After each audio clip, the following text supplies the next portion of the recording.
Now, as all of you know, we are in question number 5, and yesterday we have calculated interest on the first 3 investments, right? These 3 investments, Rajasthan government loan, Goa government loan, and tax-free debentures of Hemal Limited, all the 3 were having adjustments as well. And for that we have already provided 3 different working notes. ત્રણેયની આપણે working note પણ આપી દીધી છે, અને at the end of that જે આપણો gross ઇન્ટરેસ્ટનો answer આવ્યો એ આપણે અહીંયા સ્ટેટમેન્ટમાં પણ મૂકી દીધો છે. સો from there let us resume our work with number 4. આ વખતે ટેક્સ ફ્રી અને લેસ ટેક્સ બે વર્ડ્સ ઇન્ટરચેન્જેબલી અલગ અલગ જગ્યાએ યુઝ થયેલા જ છે, અને તમને ખબર જ છે કે ટેક્સ ફ્રી લખેલું હોય ત્યારે શું કરવાનું છે, અને લેસ ટેક્સ વર્ડ યુઝ થયેલો હોય ત્યારે શું કરવાનું છે. એટલે when to gross up and when not to gross up, ક્યારે ગ્રોસ ઇન્ટરેસ્ટ ફાઇન્ડ કરવાનું છે અને ક્યારે ગ્રોસ ઇન્ટરેસ્ટ ફાઇન્ડ નથી કરવાનું. You already know that. We have taken down the rules. Probably in the second session we had taken down the rules. I am going back in this just to refer them once again.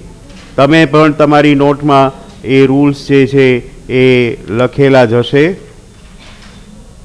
Let us see the rules. Here are they.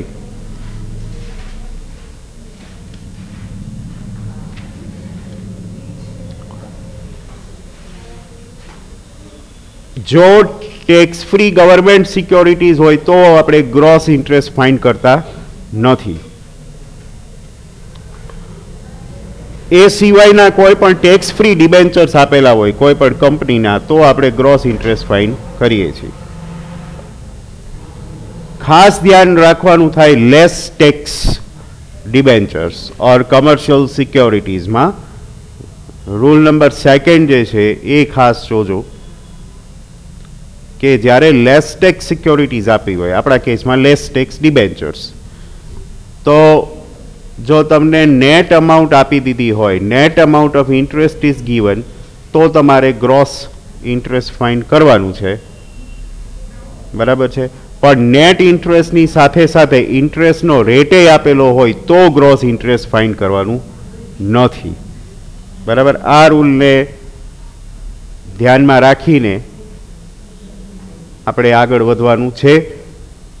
આ rules જે છે એને વધુ એક વખત જે છે એ અહીંયા આપણો જે મેઇન ક્વેશ્ચન છે ત્યાં આગળ હું લઈ લઉં છું. આ ક્વેશ્ચનમાં અહીંયા એડિશનલ ઇન્ફોર્મેશન અને એની જ બરાબર નીચે અહીંયા હું ફરીથી પેસ્ટ કરી દઉં છું, એટલે બહુ આપણે આગળ ન સ્ક્રોલ કરવું પડે. રાઈટ. હવે એને ધ્યાનમાં રાખી અને આપણે આગળ વધારીએ. ચલો, તમે ક્વેશ્ચનમાં આવો. Number 4.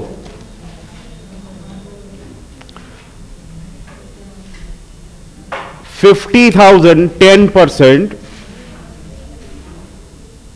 less tax debentures of Bijal Private Limited with TDS 10%. હવે પેલા રૂલ્સ ઉપરથી લેસ ટેક્સ છે એટલે રૂલ નંબર 2 જ આવશે, રાઈટ. એ રૂલ નંબર 2 જોઈ અને તમે ડિસાઇડ કરો કે આમાં આપણે ઇન્ટરેસ્ટ તો ફાઇન્ડ કરી લેશું, તો 50,000 અને એના 10% કરી અને ઇન્ટરેસ્ટ તો ફાઇન થઈ જશે. Finding interest is not a big problem here. I want to know whether we should find out gross interest or not. આ છે રૂલ. આના ઉપરથી કયો?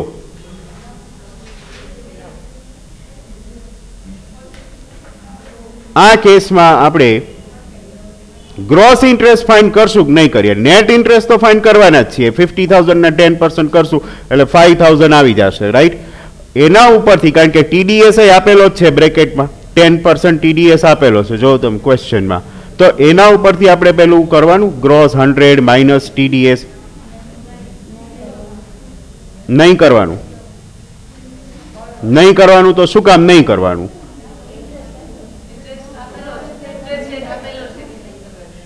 આમાં આપણે લખેલું છે કે if the amount of interest is given it must be grossed up.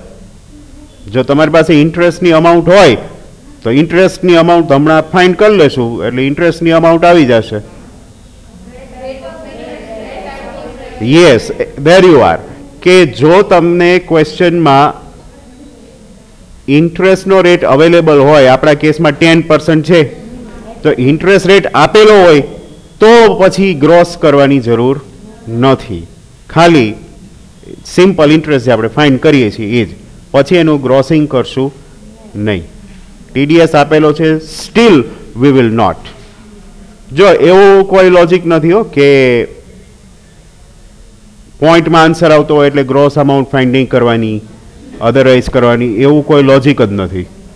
બરાબર? આમાં કોઈ પણ જગ્યાએ પોઈન્ટમાં આન્સર આવી જ શકે છે એટલે એમાં કંઈ ચિંતા જેવું નથી. આપણે વર્કિંગ નોટ નંબર 4 આપવાની થાય છે. ચલો કરો ચાલુ.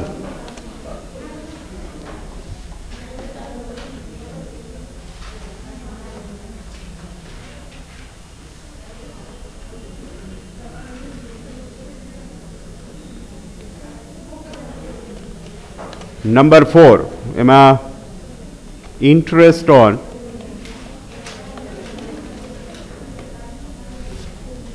લેસ ટેક્સ ડિબેન્ચર્સ, આ વર્ડ ખાસ હેડિંગમાં મૂકવાનો, of Bijal limited. Gross interest find કરવાનું નથી એટલે જે આવશે એ જ ગ્રોસ છે એમ માની લેવાનું છે. પણ don't forget we have to calculate interest 2 times. First on 30th June and then on 31st December. Right? ચલો ફાઇન્ડ કરો અને જો એમાં પરચેસ સેલ થતું હોય તો તમે પ્લસ માઇનસ કરી શકશો. Principal amount is 50,000, 10% and 6/12,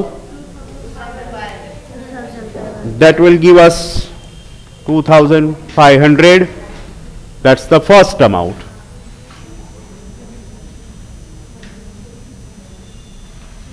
And then come to the next date on 31st December. Any changes? Any purchases or sales? That means as it is.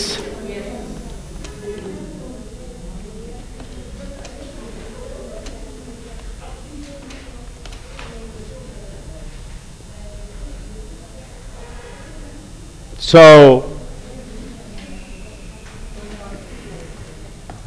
as it is about,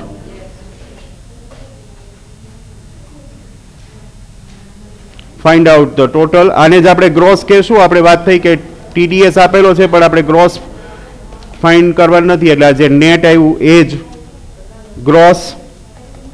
અને એનું reason એ હતું કે જ્યારે interest rate આપેલો હોય ત્યારે આપણે gross interest find કરતા નથી, પણ જે આવે એને જ આપણે ગ્રોસ ઇન્ટરેસ્ટ કહી દઈએ છીએ. Right? 5,000.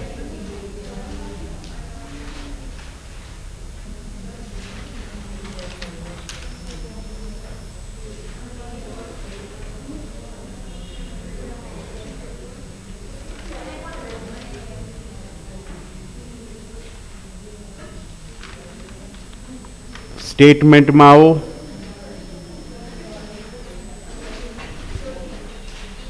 Entry number 4,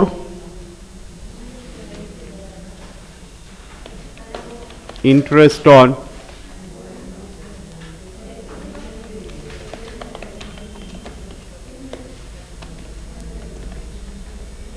less tax debentures of BJ Limited, outer column, 5,000.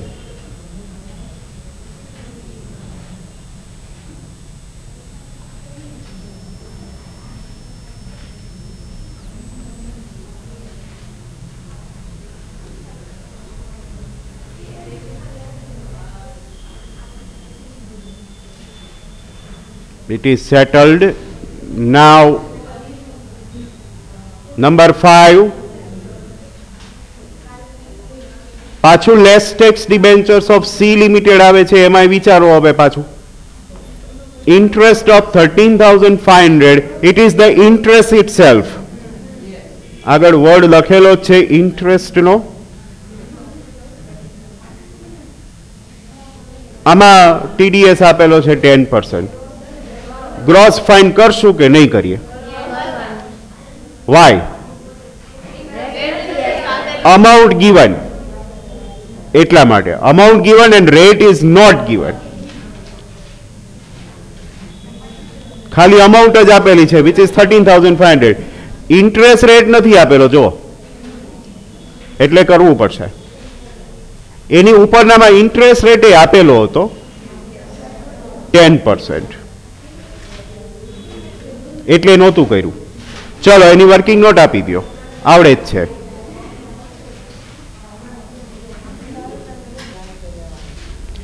Yes, I'm just making entry in the statement and you will find out the interest on your own. Interest on less tax debentures of C Limited. Interest આપેલું છે, સો 6 monthly કંઈ કરવાનું છે જ નહીં. તમારે ખાલી gross amount find કરવાની છે based on the net amount given 13,500. Gross amount will appear at 15,000. જે હું ડાયરેક્ટ મૂકી દઉં છું. તમારે એની વર્કિંગ નોટ આપવાની છે જાતે. ડાયરેક્ટ એન્ટ્રી મૂકી દેવાની નથી.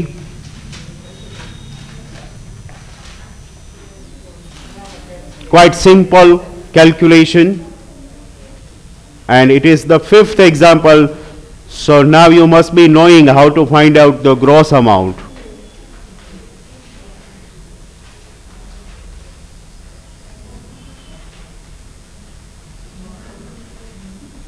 Back to the question.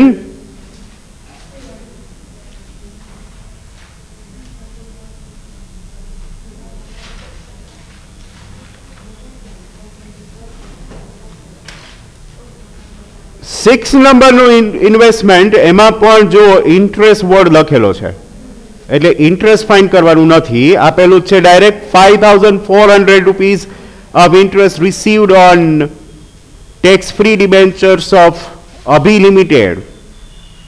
TDS 10%. Gross fine કરશો કે નહીં કરો? ટેક્સ ફ્રી ડિબેન્ચર્સ હોય એટલે કરવું જ પડે. ટેક્સ ફ્રી ગવર્મેન્ટ સિક્યોરિટીઝ લખેલું હોય ને તો આપણે ગ્રોસ ઇન્ટરેસ્ટ ફાઇન કરતા નથી, પણ એ સિવાય કરવું જ પડે. તો એની વર્કિંગ નોટ આવશે. વર્કિંગ નોટ નંબર 6 જ આવશે. બધામાં વર્કિંગ નોટ આવે જ છે. ચલો તમે વર્કિંગ નોટ આપો છો અને હું સ્ટેટમેન્ટમાં એન્ટ્રી મૂકું છું.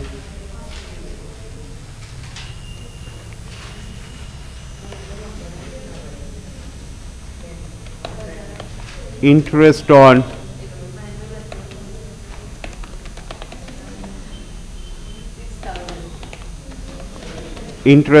tax-free debentures of Abhi Limited. Net amount given in the question 5,400 and TDS is 100. TDS is 10%. So gross amount 6000 આવવી જોઈએ બધાને. કરો, ફાઇન કરો. હું ખાલી આન્સર આપું છું તમને. 6000.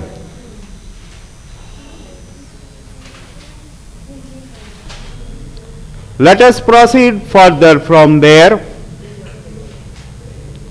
What comes next? અહીંયા એક ચેન્જ કરજો. 7મા નંબરમાં અહીંયા વિનિંગ ફ્રોમ લોટરીઝ છે ને એની બાજુમાં આપણે TDS રેટ નથી લખેલો. અહીંયા TDS રેટ 30% કરવાનો છે. TDS 30% વિનિંગ ફ્રોમ લોટરીમાં. ના, બેમાં લાગુ નથી પડતો, કારણ કે વિનિંગ ફ્રોમ ક્રોસવર્ડ પઝલ્સની બાજુમાં લખેલું જ છે gross. It is the gross itself, no TDS applicable. અને અહીંયા સ્પેસિફાઈ કરી દીધું છે કે આ જે અમાઉન્ટ છે એ નેટ છે, એટલે ગ્રોસ છે એ તો એમને મૂકી દઈએ. 10,000 એઝ ઇટ ઇઝ મૂકી દો. Winning from crossword puzzles, that will be our 7th entry. Winning from crossword puzzles. અને એમાં ગ્રોસ લખેલું જ છે એટલે આપણે કંઈ કરવાનું નથી. 10,000. પછીની એન્ટ્રીમાં તમારે વર્કિંગ નોટ આપવી પડશે. વિનિંગ ફ્રોમ લોટરીઝ અને એની અમાઉન્ટ તમે આપજો. ગ્રોસ 100 માઇનસ TDS 30% મેં કરાવ્યો હમણાં. So net amount will be 70, right. 70 100 તો આપણને ક્વેશ્ચનમાં 56,000 આપેલા છે. એટ 56,000 હાઉ મચ એ કરશો એટલે તમને ગ્રોસ અમાઉન્ટ ઓફ લોટરીઝ મળશે 80,000. ઓકે,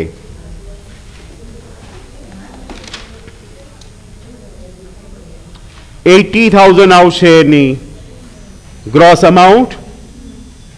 તમે લોકો સાથે સાથે વર્કિંગ નોટ આપતા જ જજો. ખબર જ છે કઈ રીતે હવે આપીએ છીએ. આગળના 4 સમમાં આવી બધી વર્કિંગ નોટ આવી ગઈ છે.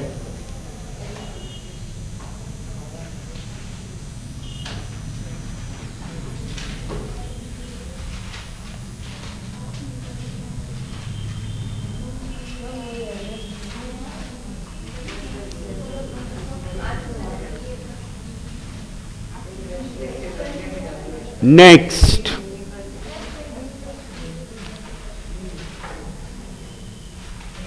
take your time.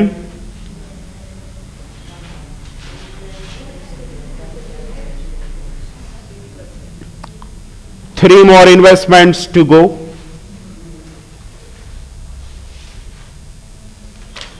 ચલો, લોટરીમાં 80,000 બધાને આવી જાય છે.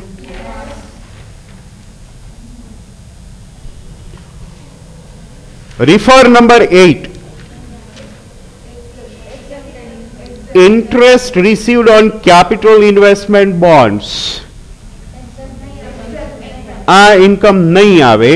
It is out of the list of 8 incomes. આપણે 8 ઇન્કમનું લિસ્ટ લીધું છે અને ત્યારે આપણે એવું સમજ્યા છીએ કે આ 8માંથી જો કોઈ ઇન્કમ આપેલી હોય તો એને આપણે ઇગ્નોર કરીએ છીએ, being tax free. And capital investment bond is one of the 8. So ignore it. એની આપણે નીચે નોટ લખી નાખશું. એ સિવાય નંબર 9 જુઓ. પ્રેફરન્સ શેર છે એટલે એનું ડિવિડન્ડ. અને રિલાયન્સ ઇન્ડસ્ટ્રીઝ છે, it is an Indian company. અને આપણે એવું સમજ્યા છીએ dividend received from Indian company, weather it is on equity or preference. But if it is received from Indian company, it is tax free. એટલે 8મું અને 9મું બે જતા રહીએ છે. એની આપણે નોટ લખી નાખશું એક સાથે. What about the last? Rent received 40,000 from subtenant. લેવાનું છે એટલે લેવાનું છે. હા એમ તો લઈ નાખીએ. એટલે આપણા સ્ટેટમેન્ટમાં આવશે entry number 9, rent received from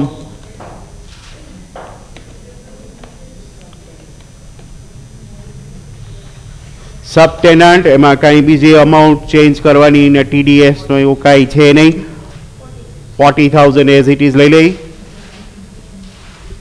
પેલા બે જે આપણે ઇગ્નોર કર્યા છે એની નીચે નોટ મૂકી દઈ. તમારે નોટમાં જે નંબર આવતો હોય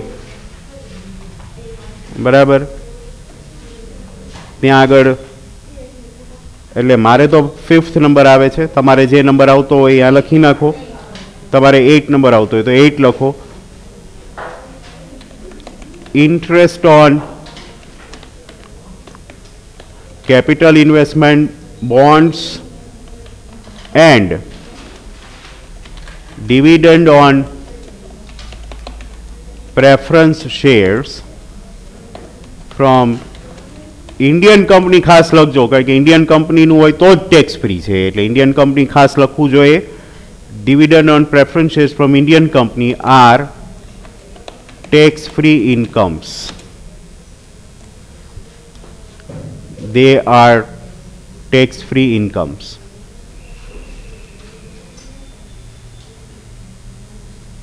એ ખાસ લખવું પડે.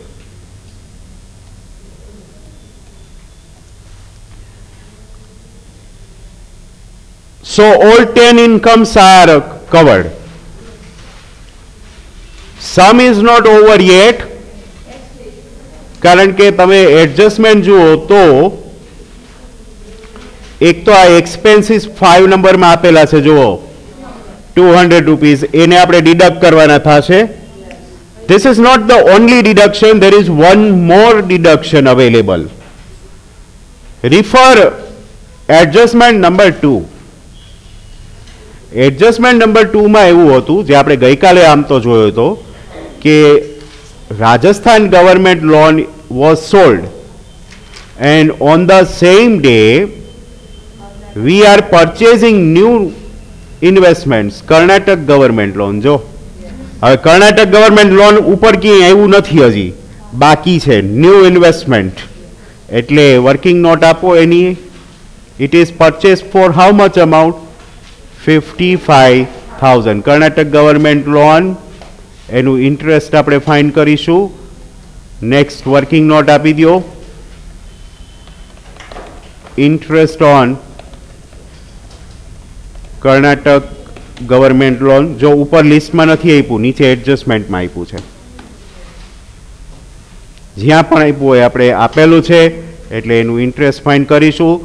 અને બીજું એ પ્રિન્સિપલ અમાઉન્ટ આપેલી છે એટલે તમારે 2 વાર ઇન્ટરેસ્ટ ફાઇન્ડ કરવું પડે. પહેલી ડેટ 30th જૂન. ચલો 30th જૂનનું ઇન્ટરેસ્ટ ગણવાનું કે નહીં ગણવાનું? 30th જૂનનું ઇન્ટરેસ્ટ નહીં ગણાય કારણ કે આપણે after June in July V are purchasing. So the installment of 30th June will not be received.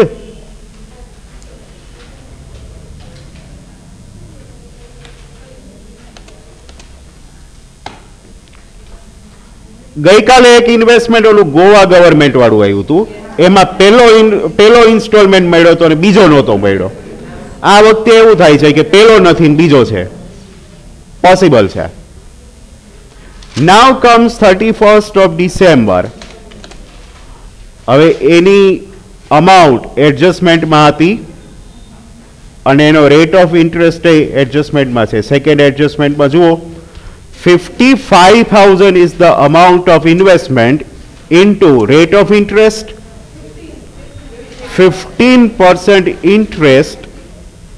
Don't forget to do it for 6 months only, 4125. and the amount for the second installment, અને એમાં TDS હતો, ક્વેશ્ચનમાં TDS આપેલો છે કર્ણાટકમાં? No. So this is itself the gross interest, 4125. TDS આપ્યો તો વળી પાછું આપણે કંઈક વિચારવું પડત કે એનું થાય ન થાય.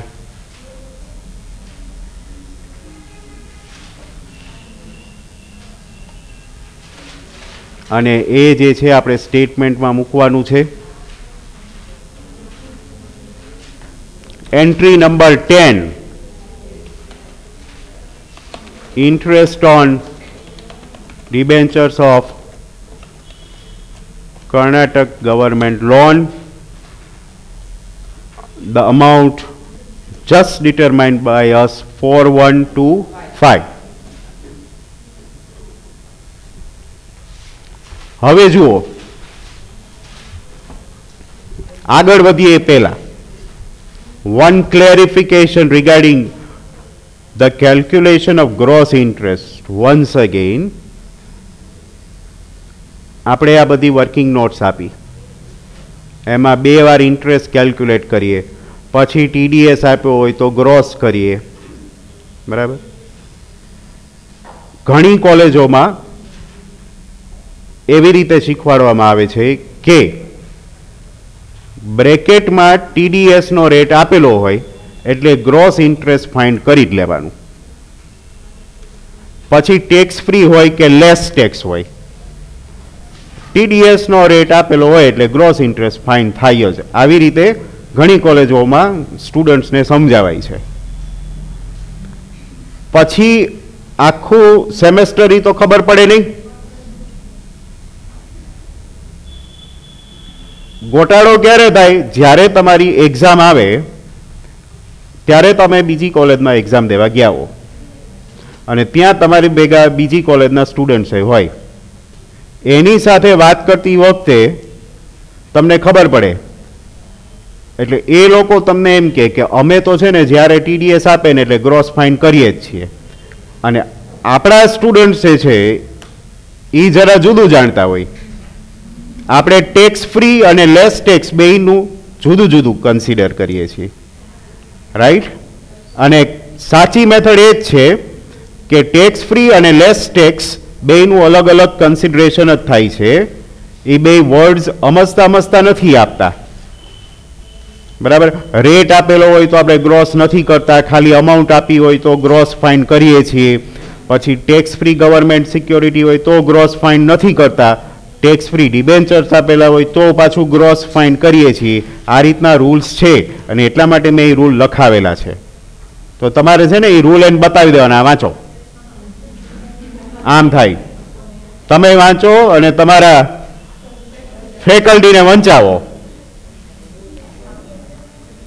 આવો પ્રોબ્લેમ અકાઉન્ટન્સીમાં નથી થતો, આવો પ્રોબ્લેમ ટેક્સેશનમાં જ થાય છે. ટેક્સમાં દર વર્ષે રૂલ્સ બદલતા હોય. હવે એ જે તે કોલેજના જે ટેક્સના ફેકલ્ટી હોય ને, બરાબર, એને ખબર હોવી જોઈએ કે આ વર્ષના રૂલ આ છે. ઘણી વખત જે ફેકલ્ટીએ ટેક્સનું પેપર સેટ કરેલું હોય એને પાછા એ રૂલની ખબર ન હોય, એટલે એણે એ રીતે આન્સર કી બનાવી નાખી હોય. પેપર જોતી વખતે એ પાછા બેઠા ન હોય. પેપર જોવાવાળા અમે બધા હોય, અમારામાંથી જેને એ રૂલની ખબર હોય અમે આખી આન્સર કી જોઈએ, તમને જે રૂલ ભણાવેલા છે એ પ્રમાણે બનાવેલી છે કે નહીં એ અમે આખું ચેક કરી પછી લીટા મારવાનું ચાલુ કરીએ. એટલે ત્યારે એ પ્રોબ્લેમ જે હોય ને પકડાય કે આમાં આ આન્સર ખોટો છે. ફોર એક્ઝામ્પલ, આમાંથી 2 કે 3માં એવું હતું કે TDS આપ્યો તો તોય આપણે ગ્રોસ ફાઇન નહોતું કર્યું, તો એ પેપર સેટરને ખબર હોવી જોઈએ. હવે એને ક્યારે ખબર હોય? એને પોતાની કોલેજ વાળાને કરાવ્યું હોય તો.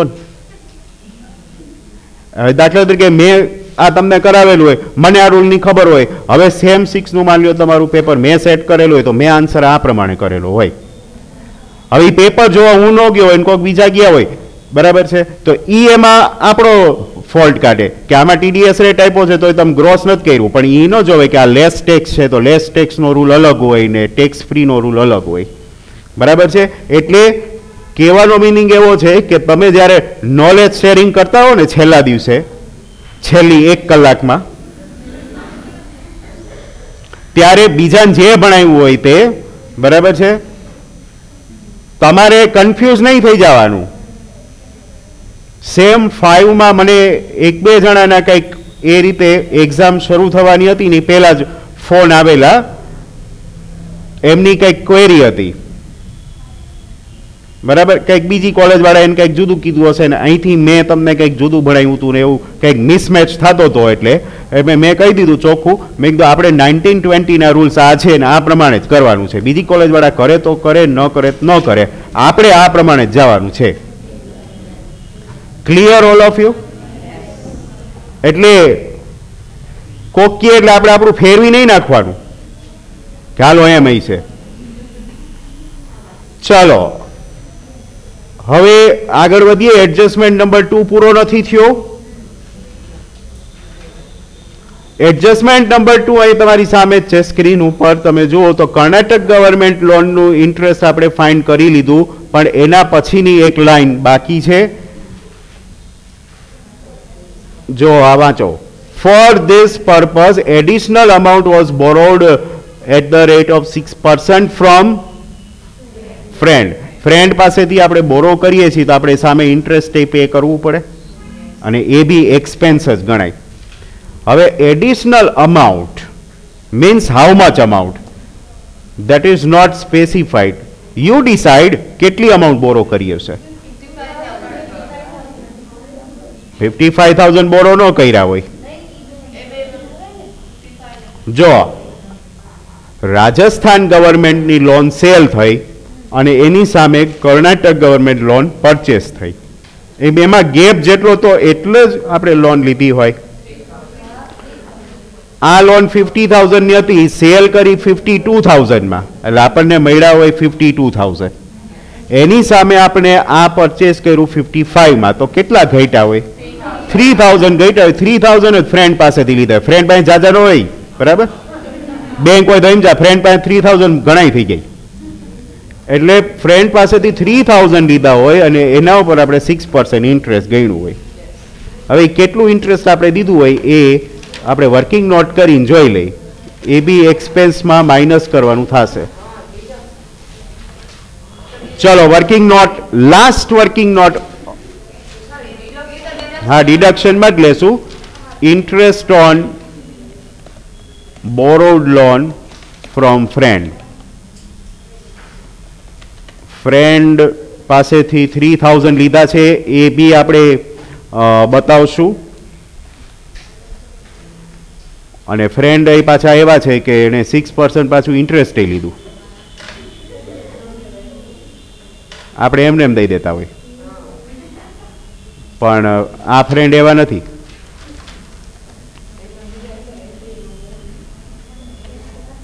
amount of loan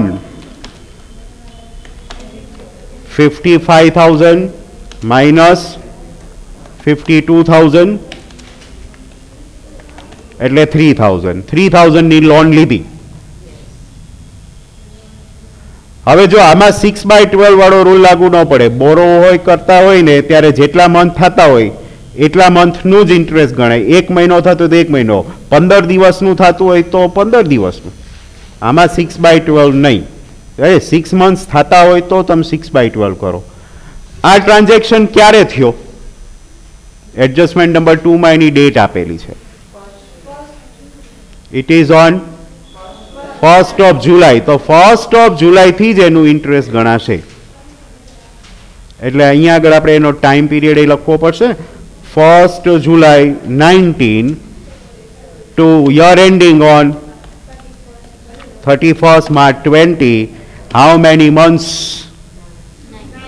There will be 9 months. હવે તમે ઇન્ટરેસ્ટ ગણો. જો 3,000 ની લોન લીધી, એના ઉપર ફ્રેન્ડ 6% ઇન્ટરેસ્ટ લેશે. અને 9/12 કરશું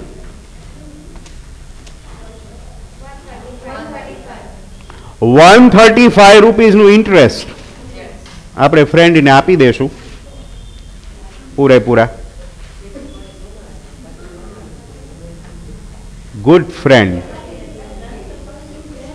એટલે આમ તમે જોવા જાઓ તો 3000નું આપણે લોન લીધી, એમાં 135 રૂપિયા ઇન્ટરેસ્ટ, એટલે આપણે એને દેવાનું થાય 3135, જેથી દેવાનું થાય તેથી.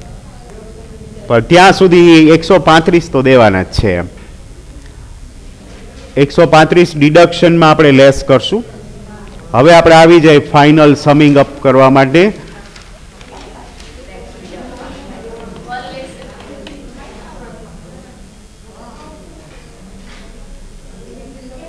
હવે પહેલા તો તમારે કામ કરવાનું છે, આ ઉપર 10 ઇન્કમ આપેલી છે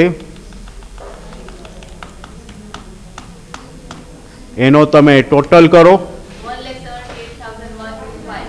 1,78,125 બધા જે છે આ ટોટલ વેરીફાઈ કરે. આને કહેશું આપણે ગ્રોસ ઇન્ટરેસ્ટ અથવા ગ્રોસ ઇન્કમ, તમારે જે વર્ડ યુઝ કરવો હોય તે. ગ્રોસ ઇન્ટરેસ્ટ ઓર ગ્રોસ ઇન્કમ.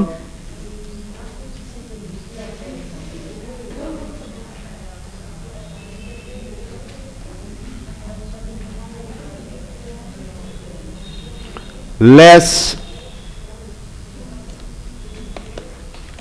ડિડક્શન્સ. આ વખતે 2 ડિડક્શન થશે. એક ઉપર આપેલું છે એડજસ્ટમેન્ટમાં, એડજસ્ટમેન્ટ નંબર 5માં, એમાં એક્સપેન્સનું નામ લખ્યું છે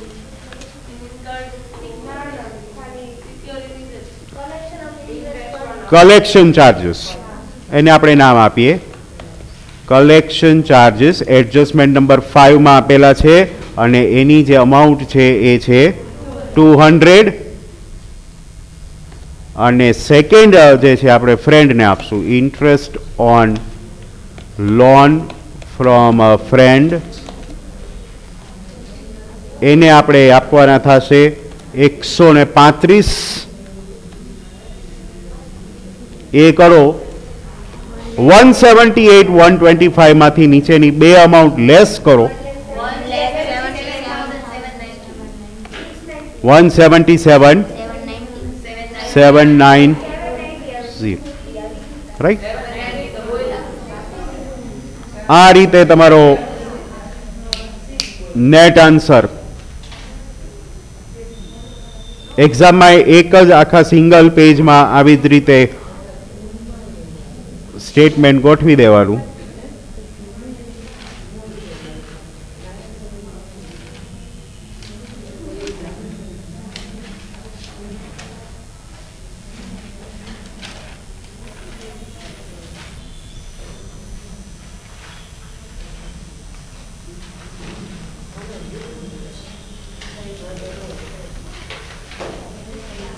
So with this the master sum comes to the end.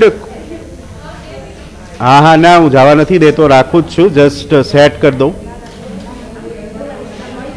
In case જો તમારે સ્ક્રીનશોટ લેવો હોય ઓનલાઈન જઈને તો લઈ શકશો. હેડિંગ જવા દો, હેડિંગની ખબર જ છે. તો આટલો સમ જે છે આનો સ્ક્રીનશોટ લઈ લ્યો એટલે એ તમારા રેકોર્ડમાં આવી જશે.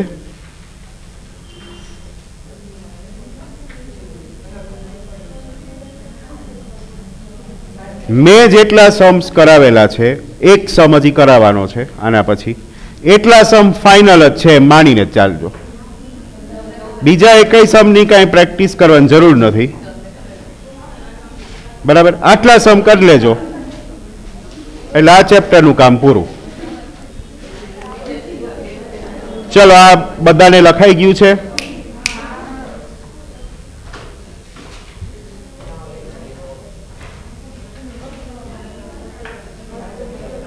All the working notes. Part of answer. હવે તમારી સામે આવે છે ક્વેશ્ચન નંબર 6 અને આ તમે અત્યારે લખવાનું શરૂ કરો છો, રાઈટ?